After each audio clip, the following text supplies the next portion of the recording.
Hello and welcome into the NJCAA Network. I'm Zach McKinstry, and today it's a busy Selection Monday.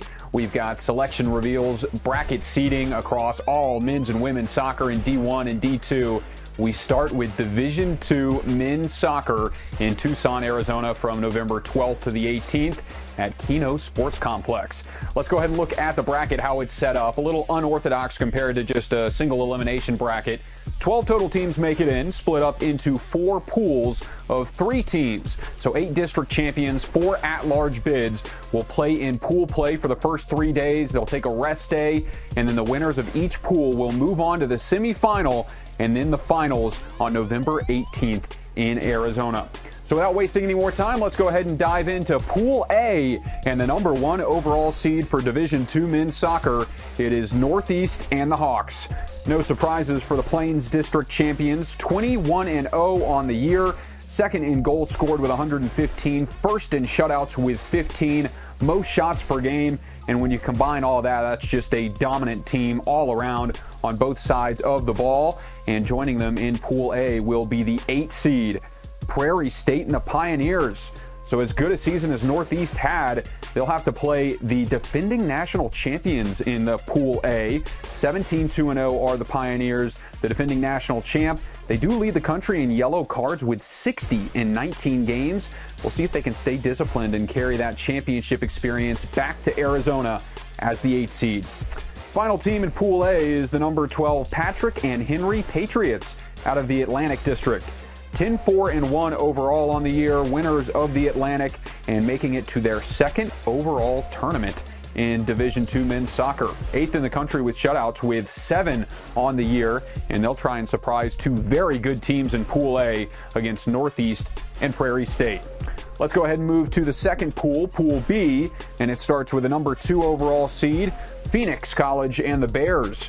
Winners of the West District, 12-1-2 on the year with 287 shots on goal in 13 games.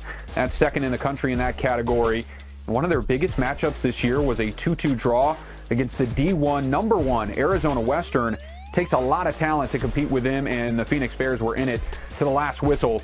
They get the number 2 overall seed, and joining them in Pool B will be number 7, St. Louis Community College and the Archers, winners of the Central Division for their first tournament ever. 12-4-3 are the Archers this year. They were ranked 11 in the last poll, but jumped up to number 7 in the seeding after that Central District Championship. Final team in Pool B will be the 11 seed Pearl River Wildcats out of the Gulf South District. 11-4-3 on the year are the Wildcats. They were not ranked in the final poll of the season, and they will be making their second tournament appearance.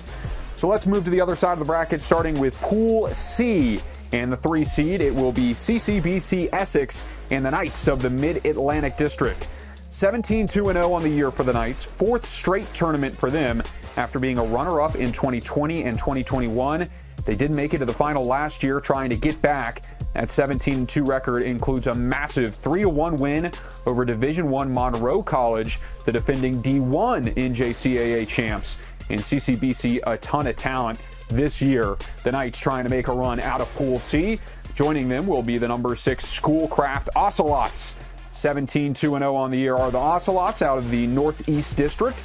Best attack in Division II, leading the country in goals and assists, are Schoolcraft.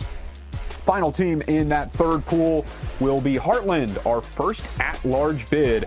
At 10-5-5 this year, they closed the season going 9-1-3 before losing to the Archers of St. Louis at St. Louis in the district final 2-0, which brings us to our final pool. And if you've been paying attention, 3 at-large bids remain, and it starts with the 4, 5, and 9 in Pool D.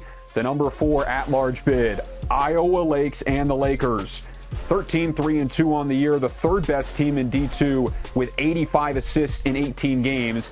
And they won every single game in October until their loss in the Region 11 championship against number 1 Northeast.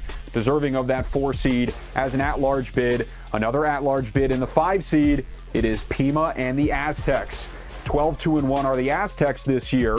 Their only losses came to number 2 Phoenix College and against D1 Arizona Western.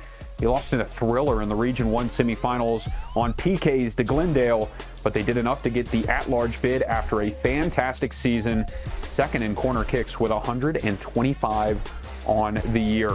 And the final at-large bid and team in this tournament is number 9 Rock Valley and the Golden Eagles.